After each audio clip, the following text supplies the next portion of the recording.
what did Cleopatra, Egypt's last pharaoh, really look like? Well, we know that her roots were actually from the Ptolemaic period, the Ptolemy being one of the big generals of Alexander the Great, of around 330 BC. We know that the whole area was was taken by Alexander the Great, and it was split into four parts. Ptolemy took Egypt, and her roots are from there. And in my humble opinion, her face is not at all what this bas relief looks like at all. This is some kind of other woman, obviously, but her face was ugly. I mean, this is her, and it's a face, in my humble opinion, that only a mother or maybe even a father would love. But the statues, as we know, actually had coloring on them. You can see here her hair even has the tincture from whatever color her hair had. So this is her. So that's what she looked like. Cleopatra's skin color has nothing to do with her accomplishments, which are immense. Cleopatra VII may have been the most famous woman in the ancient world. She was the last of the dynasty that ruled ancient Egypt. We remember her relationships with the Roman hierarchy, and obviously she was that eager to find some way to save her kingdom, her empire, that she had to do anything to tie herself with Rome so that Rome could support her. So she was the last of the dynasty that ruled ancient Egypt for about 300 years, since the time of Alexander the Great, and to the rise of the Roman Empire. Her face has been immortalized on a handful of artifacts from the ancient world, including coins and a relief. Perhaps the best known depiction of her is a relief at Dendera Temple, where showing her alongside her son Khizarian. But despite these ancient depictions, we actually know very little about what the ancient world's most powerful woman looked like. In recent years, that controversy has centered on contentious topics. What color was Cleopatra's skin? Well, she was Greek. She was Caucasian. Now, the archaeological record does not leave us many clues, except her body hasn't been found. The depictions made at the time were likely not intended to be a true representation of her physical attributes. Yeah, they look more like Nefertiti than they do, I'm sorry to say. Now, we simply do not have evidence from the ancient world that indicates Cleopatra's skin tone. Prudence Jones, professor of classic and general humanities at Montclair State University, said, "What's more, our conception of skin color as white-black would have been foreign to the ancient people living at the time.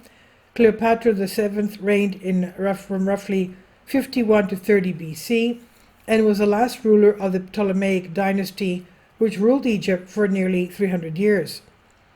When Julius Caesar came to Egypt, he had a son with him called Khizarian.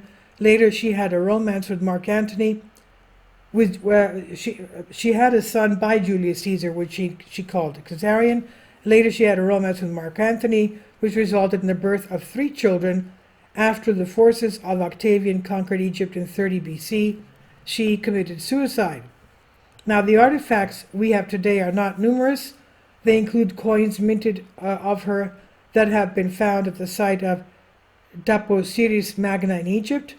There are a number of statues that may depict Cleopatra VII, which are now located in museums scattered around the world. But the provenance of these statues is uncertain, and whether they really depict Cleopatra VII is debated. Yeah, they make her look more beautiful because obviously, I'm sorry to say, I should not laugh. Maybe she had a very good heart, okay? But this is what she looked like. This has nothing to do with the bas relief that we saw before, that looked like Nefertiti. Obviously, the artist wanted to make her look more enticing. Now,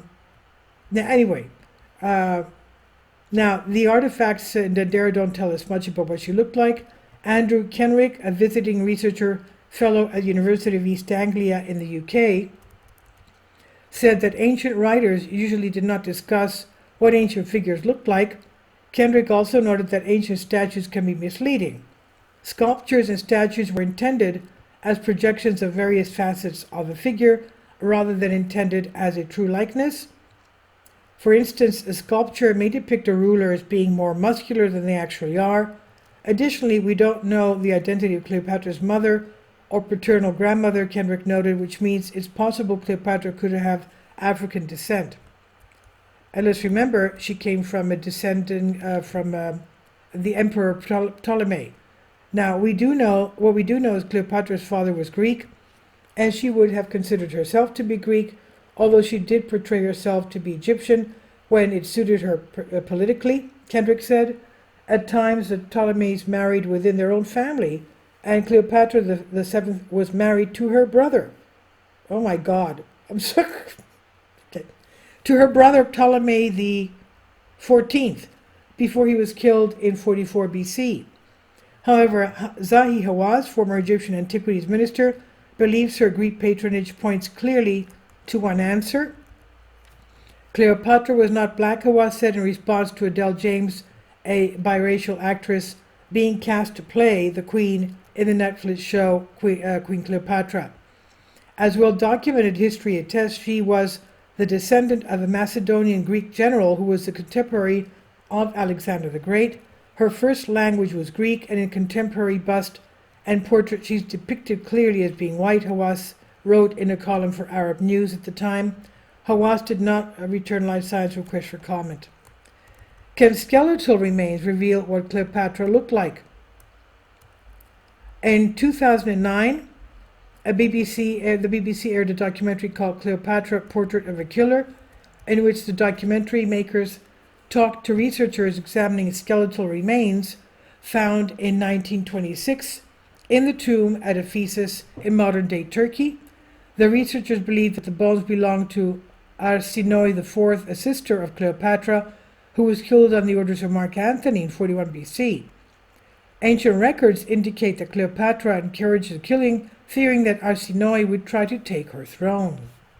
Well, we've seen that many times before between kings and their brothers and sisters and fathers, didn't we?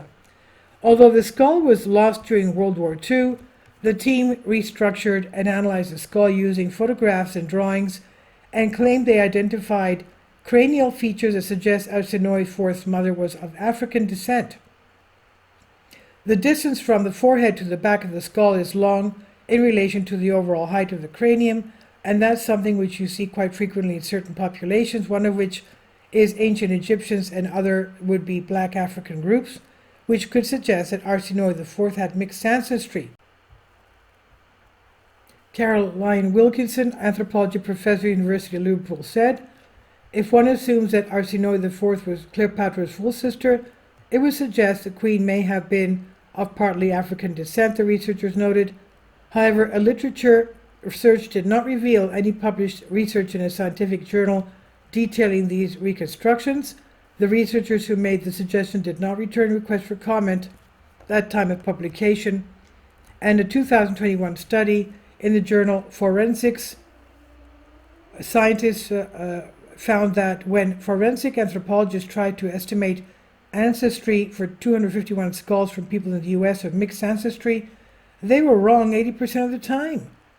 The scholars who talked to were either unaware of the claims or cautious about these findings. Dwayne Roller, professor emeritus of classics at Ohio State University, said that Cleopatra and Arsinoe may not have had the same mother. The ancient writer Strabo, 63 BC to 24 AD, who lived in Alexandria, wrote that Ptolemy XII, the father of Cleopatra, had children through multiple mothers. As such, we have no idea who the mother of Cleopatra and Arsinoe was, or even if they were the same person. Now, the skin color in the ancient world, whatever Cleopatra's skin tone was, the notion of whiteness or blackness was conceived today would have been alien to ancient people. The ancients simply didn't care about the way that modern or contemporary people do. It was not relevant to them in their worldview. It made no difference to their feelings about Cleopatra. They were more concerned about their being Egyptian, Macedonian, a woman, etc. Jane Draycott, classics lecturer at University of Glasgow School of Humanities, said, "It does not mean some ancient people did not notice differences across cultural groups," Draycott said. The Romans commented on the white, blonde, and red-haired people in Northern Europe and the dark-skinned, woolly-haired people from Africa, and saw both groups as being different from themselves, Dracut said. Romans would not have considered themselves to have white skin, but rather brown or olive-toned skin, Dracut said. This can be inferred from the fact that the Romans did not describe themselves as white, but rather describe people from Northern Europe this way. Kendrick said that the Greeks would also not have considered themselves to be white. Greeks should not be equated with white, as Greeks and Romans certainly did not consider themselves to be white, Kendrick said. Ultimately, Cleopatra's skin color is not particularly important, Roller said. Cleopatra's skin color has nothing to do with her accomplishments, which are immense, Roller said. And this is by Owen Jarvis from Live Science. Please leave your comments, and thank you for your support. Support my Patreon account. The daily posts are 5 videos daily, and they are totally different from what I have on my YouTube channel. Thank you so much for your support and that you find all my content so interesting. You'll find the Patreon account details in the description box below.